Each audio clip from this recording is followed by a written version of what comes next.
Hi, I'm Zach. And I'm Josh. And this is a pineapple.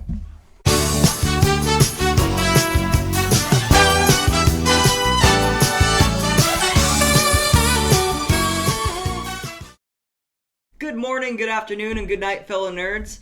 Today is a very bittersweet episode, for it is the day we talk about the last episode of Season 2 of The Mandalorian. Mm-hmm. And man, there's a lot to talk about, because not only are we going to be breaking down the episode, we're going to be talking about probably one of the biggest Star Wars events, at least arguably in years at this point, and not just for the show, but for the entire series. We're really judging like how this pars and where we're going to go next, and there's a lot to say. What do you think, Josh?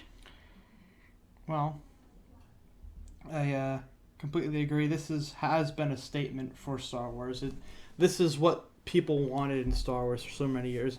That's not to say that people haven't liked the sequels, but this has gone above and beyond just Star Wars fans.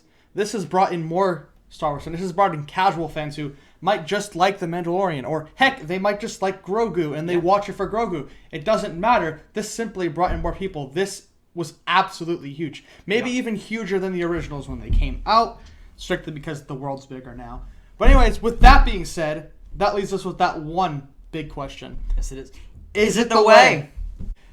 Alright guys, welcome back to Two Nerds and a Pineapple. For your guys' sake and for our sakes, we're not going to do a summary just because we don't want this video to be even longer than they usually are. This will probably be the same length as all of them, if not longer.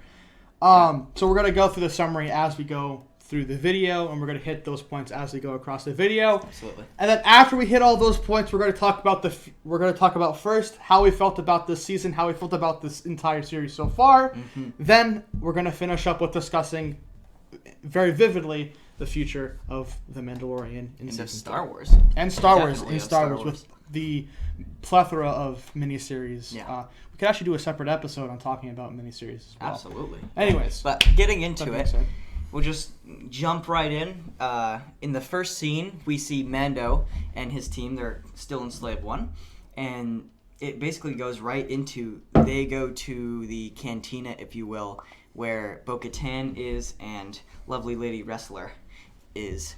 And it's a pretty hefty scene. Like, Boba Fett, stares them down. They're angry at Boba Fett because he's a clone, and he holds his own against the wannabe Mandalorian, and it was a really cool scene. I thought I liked the whole Mando against Mando and showing Boba's might, and I think the only thing that I was kind of about, and it wasn't I was actually upset, but it was interesting that of all the people Boba's come up against, either in canon and in lore and legends, this specific Mandalorian, I don't even remember her name, is able to hold her own against him, and it's it was definitely no, who's got the bigger gun. Oh my gosh, I literally remembered her name and then I forgot it. Oh, well, you're doing better than I am. She was a very not memorable character to me. I'm sorry if that's insulting, but I'm not sorry for my opinion on it. I think it's okay for her not to be memorable either. Yeah, no, it's not bad.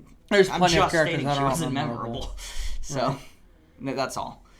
And I think a lot of that just has to do with the acting. So, from that scene, they go right to the ship. Pretty much, they kind of forgetting how they pledged their attack. They pretty much get right into it. They're like, okay, we're gonna bring them aboard. And once they bring them aboard, they speed them right up to basically, all right. Oh yeah, they took the child. We know you want the Darksaber, so this works out for everybody. And they go right into, this is the plan. They have the Imperial cruiser. The Darksaber. Remind me to talk about the Darksaber. Okay.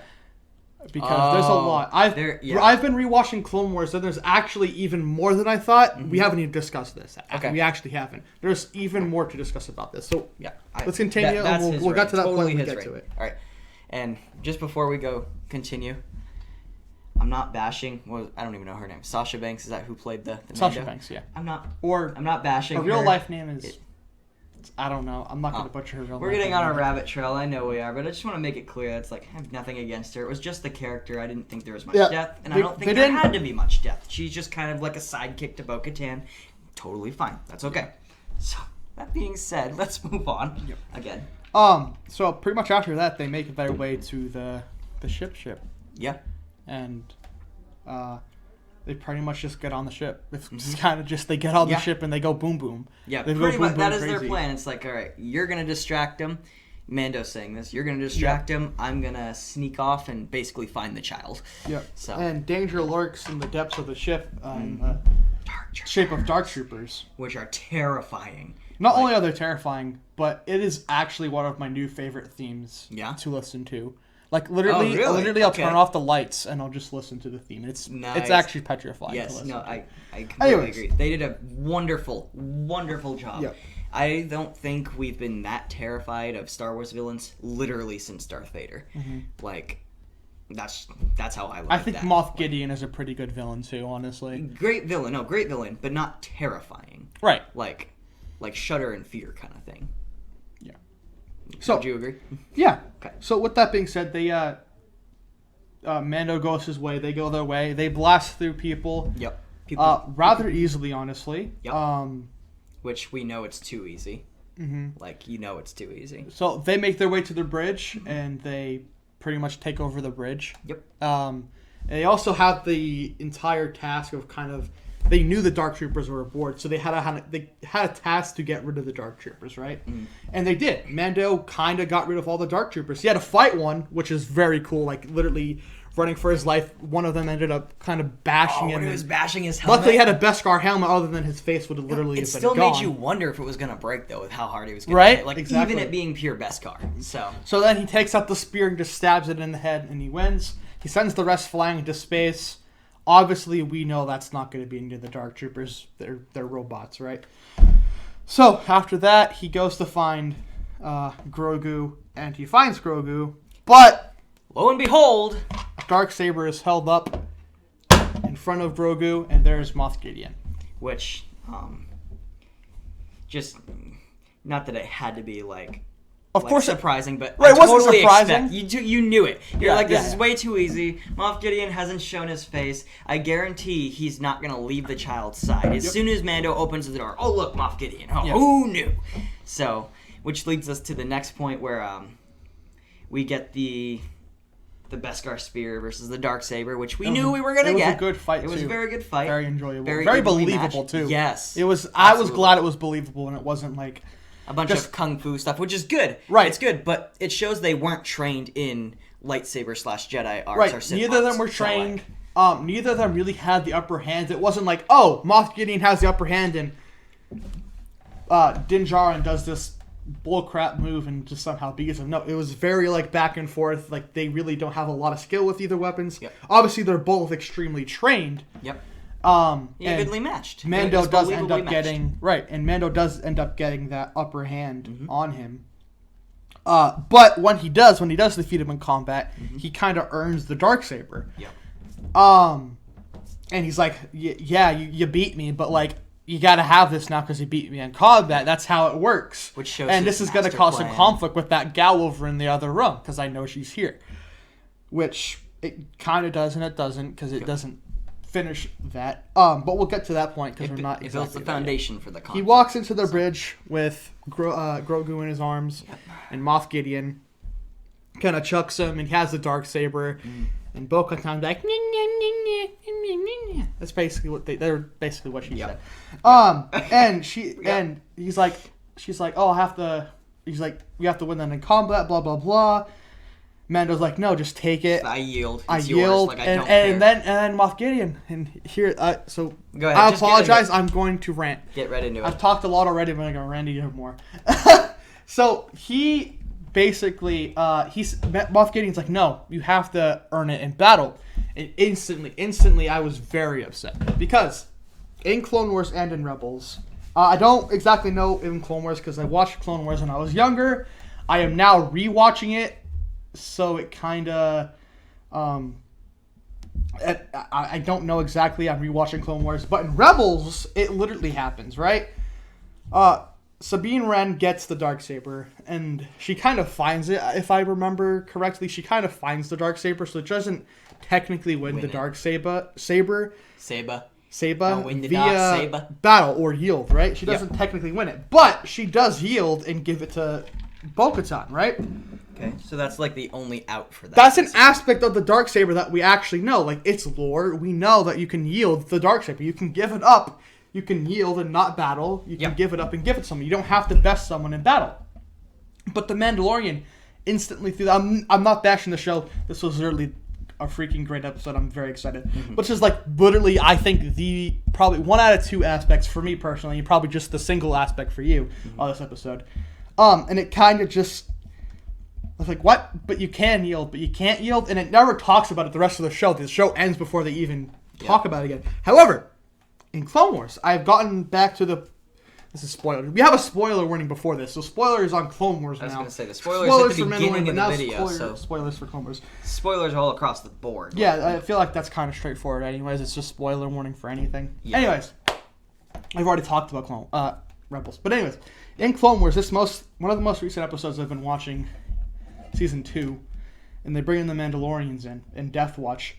The leader, gosh, I'm gonna butcher his name, so I'm not even gonna say his name.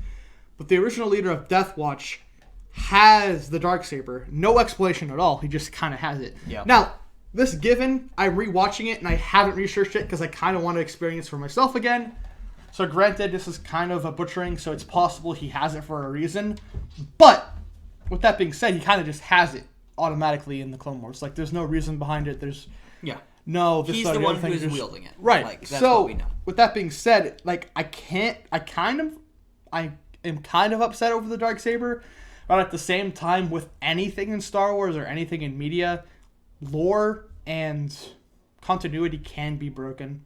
So it's not that big of a deal, but I just hope it's kind of explained better in Season 3, or however they deal with the Darksaber is kind of what I'm getting at here. I agree. And, like, the fans were pretty quick, obviously, as they always are, to jump on it. So, like... I know it sounds horrible. At the same time, I'm fairly confident that they are going to explain it better. Especially with Dave Filoni on the team, it kind of like I could see them making a mistake, but Dave Filoni was literally is on the Mandalorian team, so it kind of there's probably got to be a plan, right? And there's so much, like you said, background lore that you can make a half decent case even without them explaining it. But it would be nice if they officially said, okay, this is why he couldn't wield it, whereas Sabine could beforehand. So, like, yeah, that definitely, it's a pending topic, if you will. Like, they'll have to be careful where they go with that, because, like, you just have to be careful. Cause, understandably, she found it. No one technically had the Darksaber. Yeah. So, is the rule that, it's broken. It's kind of like, hey, I found this. It's yours, but, like, you're dead, obviously. Like, you're dead in this world, right? Yeah. Like, long gone. And all of a sudden, I found this possession. But technically, I had to earn it by asking you or paying you for this item. But you're dead, long gone. Hey, Skywalker. Right. But it's mine now, right? Sorry.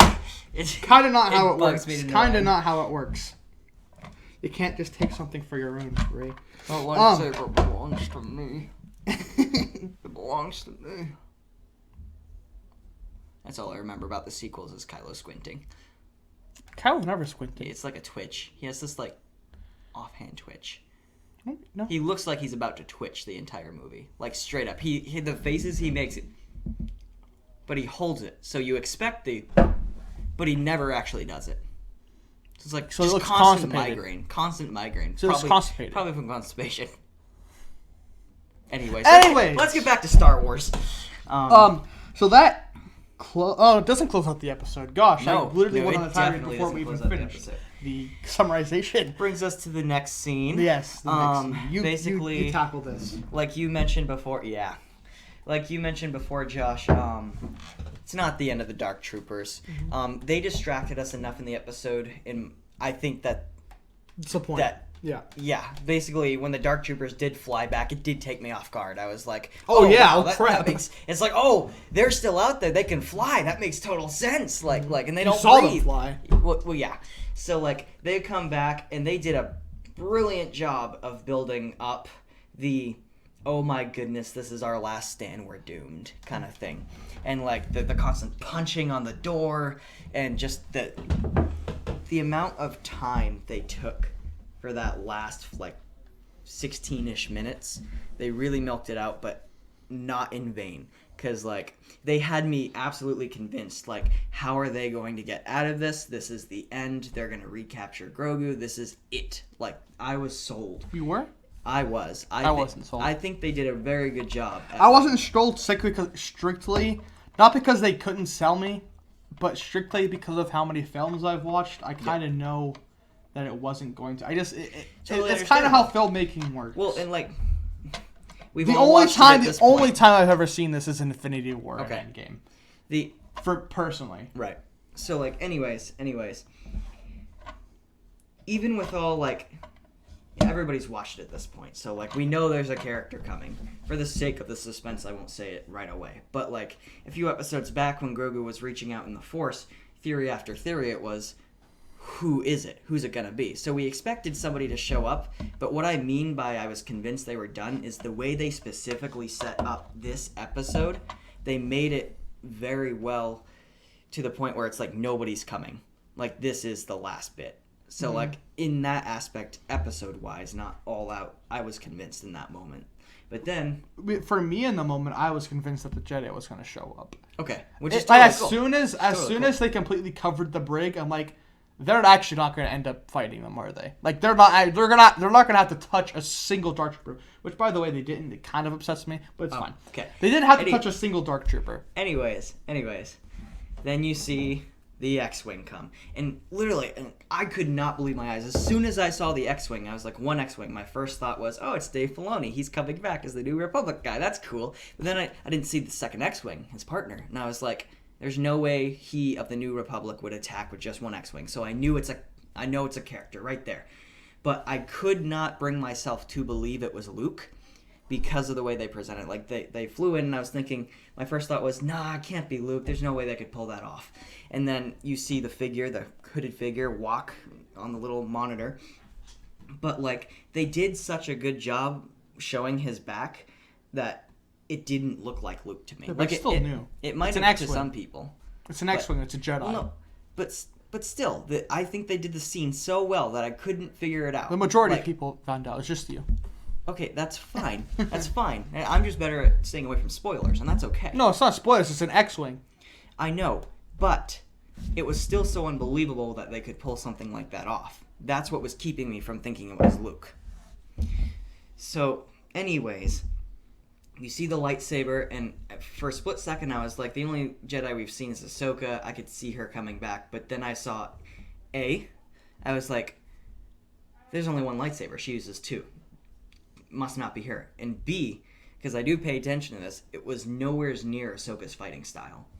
Or, like, Jedi fighting lightsaber her style. Fighting style in the episode she was in wasn't really her fighting style either, to be fair. But in any sense of the word, both fighting styles we've seen. Right, both fighting you styles. You could tell it physically wasn't her. And so I was like, it kind of looks like Luke Skywalker. And I was like, there's no way. There's no way. Well, for me, it looks like Obi-Wan. Really? Because granted, Luke doesn't fight. He fights with his lightsaber, but I'm used to Obi-Wan fighting, right? Yeah. And he kind of taught Luke, kind of. Yeah. But, like, granted, he didn't teach him a lot. Yeah. But I saw Obi-Wan in the fighting style. But still inherits that. It's the same fighting style. Right, which is kind of what I... Cool. Right, so when you say you saw Luke, yes, you saw Luke, but you saw Luke through Obi-Wan. Like, for me personally, is kind of what I saw. No, and I agree with that, because the styles... We don't have to get into that. We all know about the lightsaber styles. Anyways, but then obviously you see the green lightsaber, and that's the part where everybody jumps out of their seats, or they cry, or all the reaction videos. But, like, I was jumping out of my seat. I was like, they pulled off Luke Skywalker, no way! And, wow. Like, just wow. Like, in a span of 3 minutes, they fixed a good majority of Star Wars, and a good majority of Luke Skywalker. Like, I know some of the newer, some fans are like, they fixed Luke Skywalker and Rise of Skywalker. And in my opinion, that's complete bullcrap. I'm just going to be honest. They fixed Luke Skywalker in this scene. We can get into that after. But his character, they really did bring him back to, this is who Luke is. Mm-hmm. There's no way in literal heck that he's even remotely grumpy old hermit. Like, this is Luke Skywalker.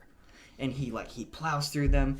Obviously, we all saw it right away where it was like, It was an awesome shot of A, his skill, B, the comparison to Rogue One with Vader's scene going down the hall. So they got that whole father-son thing. They got everything they needed to hit with, like, his lightsaber, his skill, how he actually looked, all of it. They did a beautiful job. And the doors opened, and then comes the controversial part, where it's literally his face in the CGI. So I don't know how you feel about this now, but every video I've seen and people that I've talked to, which isn't a lot, but I still talk to the Star Wars community members that I don't like talk to like personally.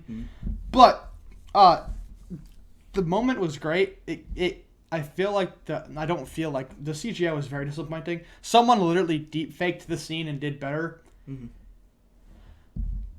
Literally the only bad part about the episode, though. I can look past it. It sucks. It was bad CGI. No one can convince me it wasn't. People can think it was good, and that's fine if you think it's decent CGI. That's completely fine. But no one can convince me personally that it was good CGI. Especially in today's terms. It looked like a bad deepfake. It was kind of trashy. However, with that being said, it was a great scene. Yes. Everything that happens after this was absolutely phenomenal. Yep. Again, we've discussed this before, but Mando taking his helmet off. Yep. I'll let you touch on this when I talk about it. Sure. Sure. The only thing I want to say real quick about Luke, not cutting you off, but just so we can finish this point, is I mostly agree with you and a lot of the fans where I personally didn't mind the CGI. It was when I chose not to look at his lips moving that I could get past it. And I honestly didn't think it was bad, but I do agree that it could have been so much better. But at the same time, with the way they presented the entire scene, I looked past it because of how well they went above and beyond to fix Luke Skywalker. Right. And that's what I care about. I get so, it. Like, I get it that. would have been nice to have the high-end CGI, but I can look past it because of how well done the scene was. Does that make sense? I agree. So that's why I don't nitpick it. I can feel that. But continue. Din Djarin taking off his helmet. So he kind of, obviously, you know where this is heading. Yep. This has fulfilled my dreams fully, and we're going to talk about this more after we get over this. This fulfills my dreams. This sort of slashes all of my worries in half. Grogu is going away. He is going away. He's going to go with Luke Skywalker. Luke Skywalker is going to change. It's the storytelling thing. That literally takes all of this. Literally took all the worries and just like washed it away. It's like boom, all gone. For me too. All the intensity. Just watching. I was like, literally. I've enjoyed it, but I haven't enjoyed the last couple of Mandalorian episodes specifically because I'm like they're gonna end it in a terrible way. They're not gonna end it how fans. So I mean I get it. I'm kind of selfish. How I want it to end. How I think it should end, right? It's selfish, don't get me wrong. Yeah. But it's your perspective. They did it. And Grogu's going away. Yeah. And Mando's like, hey, I can have a moment with the kid to say goodbye. Yeah. And Luke's like, duh. I mean, he doesn't say duh. But his like, face is like... He kind of just nods, yep. So he takes off the helmet and they have a moment. Great. What a wonderful moment. I don't cry during the scenes, but I don't know if anyone cried there. I wasn't really paying attention. You didn't cry, teared up. There's a difference. Right. It was kind of like a tear. I don't know if it... Probably people cried to it, but I think it was more majority of a tear-up moment than a cry moment. Yep. Just like a joyful, kind of sad, somber moment. But no one died kind of thing. So it wasn't like someone died moment. It was just more of, Anyways. This is the climax of everything we've talked about before. Yep. This scene would have been much better if it would have just been... This is the first time we're seeing him with his helmet off. But with that, we've seen him with his helmet off, 3 times before this? Twice, yep. So, it kind of ruins the moment. It doesn't ruin the moment, per se, but it could have been better, if that makes sense. It wasn't bad. It could have been a little better. It was a beautiful moment, but it would have had 10 times the 100% impact it had if it was the first time. On the fans, but specifically to Grogu, this is Grogu's first time actually seeing him with the helmet on. Yes, which was even more reason to keep it on. Right. So we got that experience too. But it was Grogu's first time, and takes off the helmet. Mando hands him to Luke. Luke says his little spiel, blah, blah, blah, walks away. R2-D2. What? Oh! R2 convinces Grogu to go. It's R2 who's like, yeah, you should come with us. Yeah. And Grogu's like, all right, this is a good idea. They could have known each other as well. Yeah, that actually is a good point. It's a very good They point. literally could have. R2's kind of one of those friendly droids. Yep. And he's friendly, but he's not friendly. But he's the a droid that you'd has expect personality. to go see the youngling. Most astromech droids don't have personality. Yeah. But anyways. He goes in, they go in the elevator, they take one last look. You see the entire team. We also kind of skipped out on that. Moff Gideon tries to shoot Bo-Katan. Yeah. And like he shoots her like a bunch of times, and it kind of looks she drops, right? Yep. But in the last scene, you actually see her. She's Yep. there, so she's fine. But I was kind of like, oh, she dropped to the floor. And I was like, if it's Beskar, she would have just stood there. Right. Which it is. So she did take it when she fell. Anyways, that doesn't matter. But anyways, they go down the that. elevator. Great moment. They're all looking on. You see Mando is like, me. Obviously. And that's pretty much what it literally ends there. There's all the other plot points that are there are just finished. Yeah. And it leaves you off there with enough to make another season by, but not the necessity to have to continue, if that makes sense. So, like, yeah, absolutely. It's a great ending moment if they did decide this is the only Mandalorian we're doing. Mm-hmm. But it leaves it open enough to say there could be conflict in the future. There is a story if we continue, which obviously it's confirmed for another season, so it is going to continue.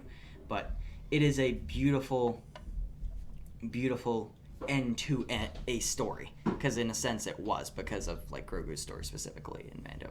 And he's changed forever now. Mm-hmm. Or like, at least he should be. Like, right.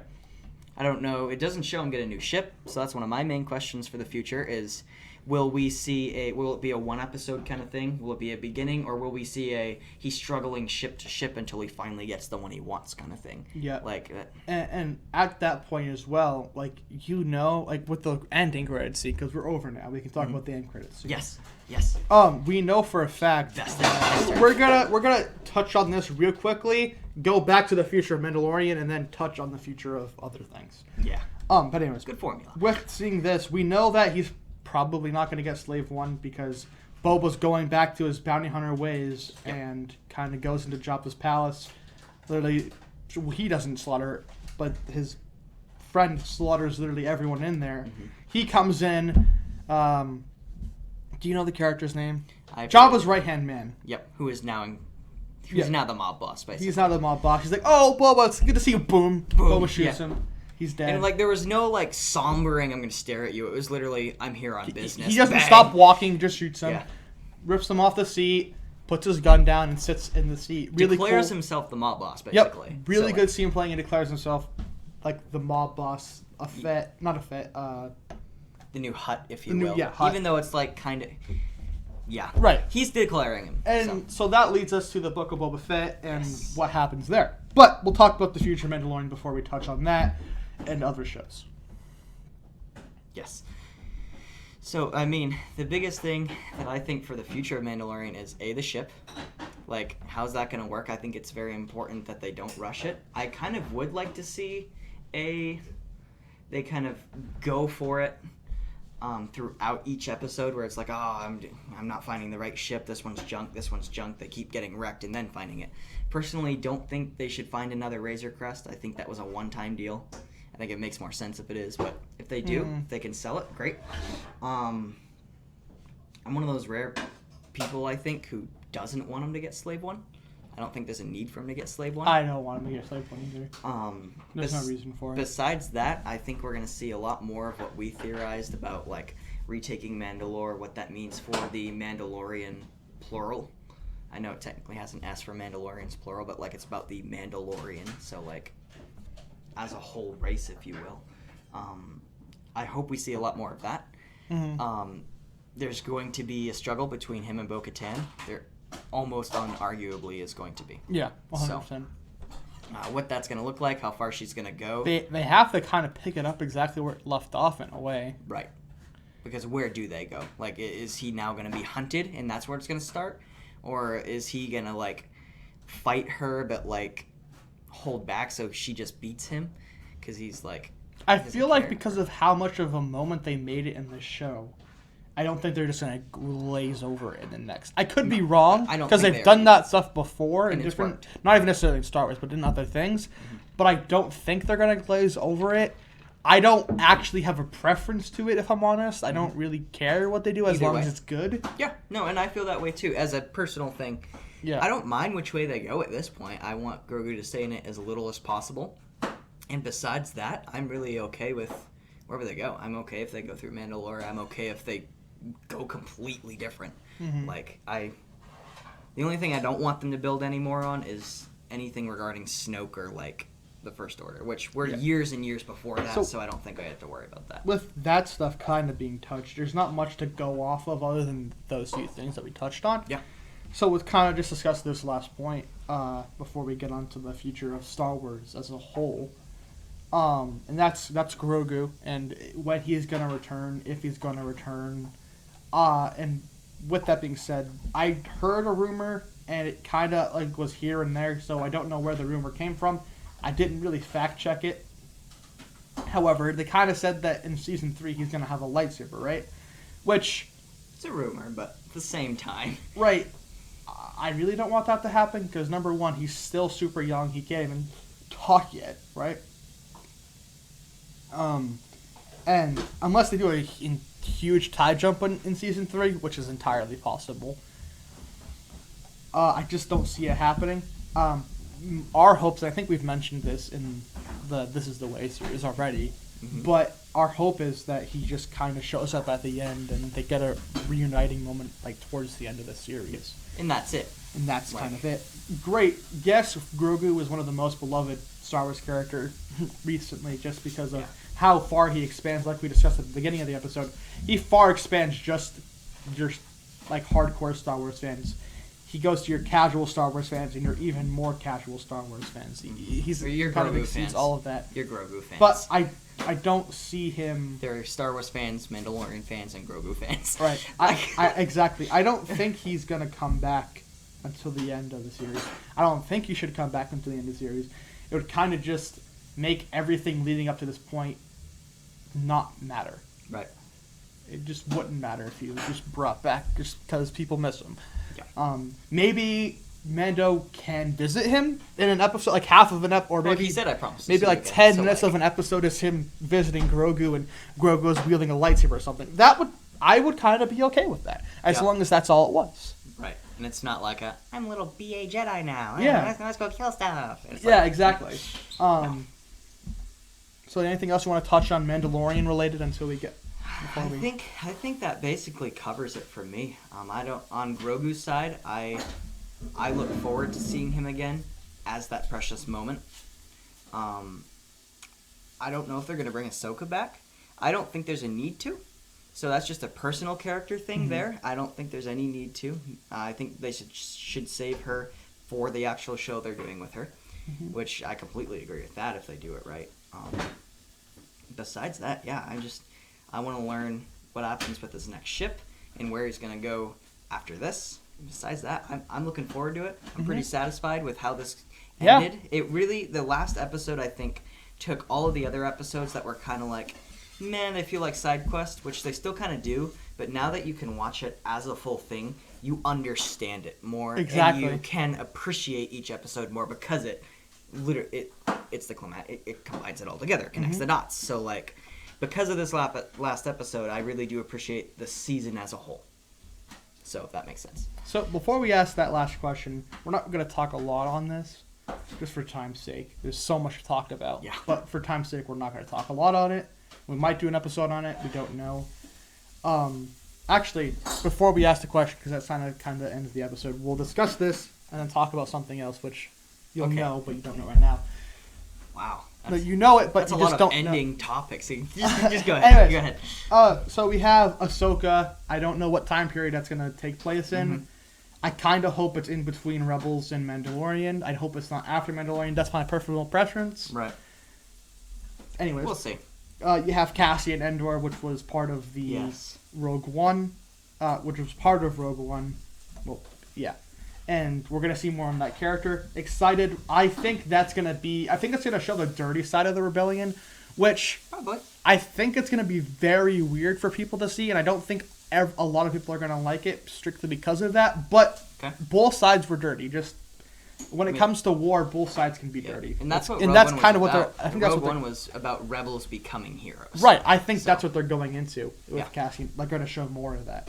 Absolutely. And then you have Rogue Squadron. I think, is that Luke Skywalker Squadron? I don't know what Rogue Squadron is. I'm not really familiar with it right now, if I'm being honest with you. Okay. Yeah. You have Obi-Wan Kenobi. They also Not haven't excited really for that at said all. much about Rogue Squadron. Mhm. So, like, I don't know. You have Obi-Wan, or I think it's just the show is called Obi-Wan. Yep. Not really excited about that. I'm more excited than I thought I'd be. But Because continue. Darth Vader. No, it has nothing to do with Christian Vader. Yeah, Christensen Vader. Yeah. Hayden Vader. Like, it has nothing to do with him. It has everything to do with Ian McGregor did such a phenomenal job with Obi-Wan that I think he can pull off whatever. This is a different Obi-Wan, though, to be completely fair. It's different, but it's still Ian McGregor playing Obi-Wan, which means he's the older version as opposed to a different actor being the older version. Right. So, and it has actually been a time jump because he would be the age that he would be in the show as Obi-Wan. So, that's what I mean. Yep. Anyways, is there any other Star Wars shows? Bad Quite a Batch. few. I honestly, what? Just a few more, like Knights of the New Oh, Republic. Knights of the New Republic. Yeah, which, whatever. Kinda. I don't really know what to expect out of We'll that. see. We'll see. But we also have Bad Batch, which Guilty as Charged I'm very excited for. Yep. Also, another cool thing. Who doesn't want the They island? absolutely hinted to the Bad Batch in the last season of Clone Wars Yep. in the second season. Yep. Like, they constantly mentioned, you guys are like the Bad Batch. Or like, oh, you're almost Really? as bad as the Bad Batch or something. Or Well, so who doesn't want the island of misfit clones? Like, come on. I'm It's gonna very be great. excited. I don't know where the show is going to lead to, but I'm just excited to see it. Yep. That pretty much is it. So with that being said, we have more videos planned. This is the end of our first kind of series. Yeah. We're probably not going to do a series until probably one of the Marvel shows, maybe. We haven't really discussed further beyond this point, but The next review video we'll most likely do is either of a show. We'll probably do more movie-related reviews, just that way It's we don't faster. have to commit to an entire series. Unless people really want us to do another series, then obviously we'll talk about it, go for it. But as of right now, you're going to see a bunch more Two Nerds on a Pineapple. We're going to be doing a bunch of really cool stuff. Do you want to keep our next fiasco? I think because it's going pending to be our next secret, video, we won't do like the other videos because we haven't discussed a lot about this. But our next video, I will say, kind of. You want to? I don't know how we should touch on it. It's not going to be a nerd-related video, if that makes sense. Yeah. We kind of want to do a video that's not like that, just so people Something who aren't less nerds serious. or are nerdy, but they just want to see people doing random crap and putting themselves through absolutely painful moments or funny moments. So we're going to be doing. We don't know what the video is going to be called. We don't know what we're going to call it, but we're going to drink hot sauce. Yeah. Drink hot sauce, right? That was a great way to put that. Just mic literally, we're gonna put ourselves through pain on videos. Basically, what the video is. So I think people are gonna enjoy that. I think people would enjoy that. Everything you can even think of related to pain, hot sauce, and like sheer agony. Like, we're making this video A, for fun, B, just for the sheer agony of it. So like, it's gonna be fun. It's gonna be hot, pun intended, and like I'm just really looking forward to it. So that being said, Josh, for the last time for at least a year. A year. All of this, the season 1, season 2, because we didn't do a season 1. We didn't do season 1. So season 1, season 2, the accumulation of all the Mandalorian episodes. 16 episodes. 16 episodes. Is it the way? It is the way. And this is a pineapple.